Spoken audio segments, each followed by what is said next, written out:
وسط شطرنج یا چیس اس خطے یعنی سب کانٹیننٹ میں ایجاد ہوئی تھی. یہ گیم گپتا خاندان کی حکومت کے دوران سیزر نام کے ایک شخص نے ایجاد کی تھی اور اس کی ایجاد کے ساتھ ایک انتہائی دلچسپ داستان منسلک ہے. سیزا شطرنج کا کھیل لے کر بادشاہ کے پاس حاضر ہوا تو بادشاہ نے خوشی کے عالم میں سیزا سے کہا، مانگو، کیا مانگتے ہو؟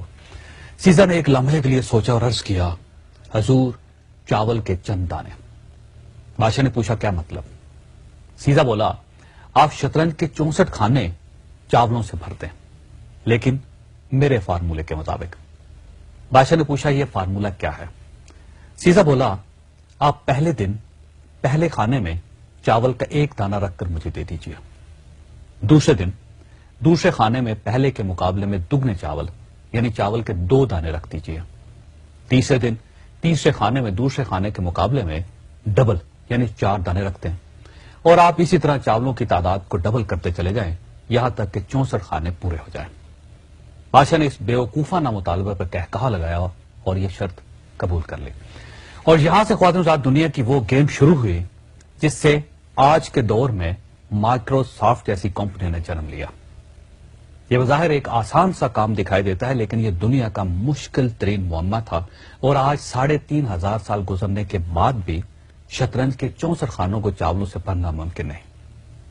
بادشاہ نے پہلے دن شطرنج کے پہلے کھانے میں چاول کا 1 دانہ رکھا اور اسے اٹھا کر سیزا کو دے دیا. سیزا چلا گیا. دوسرے دن دوسرے کھانے میں چاول کے 2 دانے رکھ دیے گئے، تیسرے دن تیسرے کھانے میں چاولوں کی تعداد 4 ہو گئی، چوتھے روز 8 چاول ہو گئے، پانچویں دن ان کی تعداد 16 ہو گئی، چھٹے دن یہ 32 ہو گئے، ساتویں دن یہ 64 ہو گئے، آٹھویں دن یعنی شطرنج کی پہلی رو کے آخری کھانے میں 128 چاول ہو گئے، نویں دن ان کی تعداد 256 ہو گئی، 10ویں دن یہ 512 ہو گئے، 11ویں دن ان کی تعداد 1024 ہو گئی، 12ویں دن یہ 2048 ہو گئے، 13ویں دن ان کی تعداد 4096 ہو گئی اور 14ویں دن یہ 8192 ہو گئے، 15ویں دن یہ 16384 ہو گئے اور 16ویں دن یہ 32768 ہو گئے.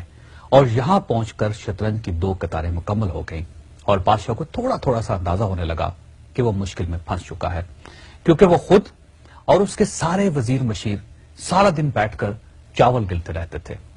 شطرنج کی تیسری قطار کے آخری خانے تک پہنچ کر چاولوں کی تعداد 80 لاکھ تک پہنچ گئی اور بادشاہ کو چاولوں کو میدان تک لانے اور سیزا کو یہ چاول اٹھانے کے لیے درجنوں لوگوں کی ضرورت پڑ گئی. قصہ مختصر، جب شطرنج کی چوتھی رو یعنی 33واں خانہ شروع ہوا تو پورے ملک سے چاول ختم ہو گئے. بادشاہ حیران رہ گیا. اسے اسی وقت ریاضی دان بلوائے اور ان سے پوچھا کہ شطرنج کے 64 خانوں کے لیے کتنے چاول درکار ہوں گے اور اس کے لیے کتنے دن چاہیے. بادشاہ کے ریاضی دان کئی دنوں تک بیٹھے رہے لیکن وہ وقت اور چاولوں کی تعداد کا اندازہ نہیں لگا سکے. یہ اندازہ ناظرین 3500 سال بعد بل گیٹس نے لگایا تھا. بل گیٹس کا خیال ہے کہ اگر ہم ایک کے ساتھ 19 زیرو لگائیں تو شطرنج کے 64 خانوں میں اتنے چاول آئیں گے. بل گیٹس کا کہنا ہے کہ اگر ہم ایک بوری میں 1 ارب چاول بھریں تو ہمیں چاول پورے کرنے کے لیے 18 ارب بوریاں درکار ہوں گی اور ان چاولوں کو گننے، شطرنج پر رکھنے اور اٹھانے کے لیے 1.5 ارب سال چاہیے. آپ بھی یہ کیلکولیشن کر کے دیکھ لیں، آپ بھی حیران رہ جائیں گے. لیکن یہ یاد رکھیے کہ یہ حساب عام کیلکولیٹر کے ذریعے نہیں لگایا جا سکے گا، یہ صرف کمپیوٹر کے ذریعے ہی کیلکولیٹ کیا جا سکتا ہے. اس ایشو کو ناظرین مینجمنٹ کی زبان میں چیس بورڈ رائس یا second half of the chess board کہا جاتا ہے. اب سوال یہ ہے کہ شطرنج ایجاد کرنے والے اور بادشاہ کو اس خوفناک مسئلے میں پھنسانے والے سیزا کا کیا بنا؟ یہ بھی ایک دلچسپ کہانی ہے لیکن یہ میں آپ کو پروگرام کے آخری حصے میں سناؤں گا. بادشاہ وہ داستان جو پروگرام کے شروع میں ادھوری رہ گئی تھی. بادشاہ نے شطرنج کے موجود سیزا کو شطرنج کی چوتھی رو پر پہنچ کر گرفتار کروا دیا تھا کیونکہ بادشاہ کو شطرنج کے ہاف میں پہنچ کر چاول پورے کرنے کے لیے 5.5 دن لگ گئے تھے.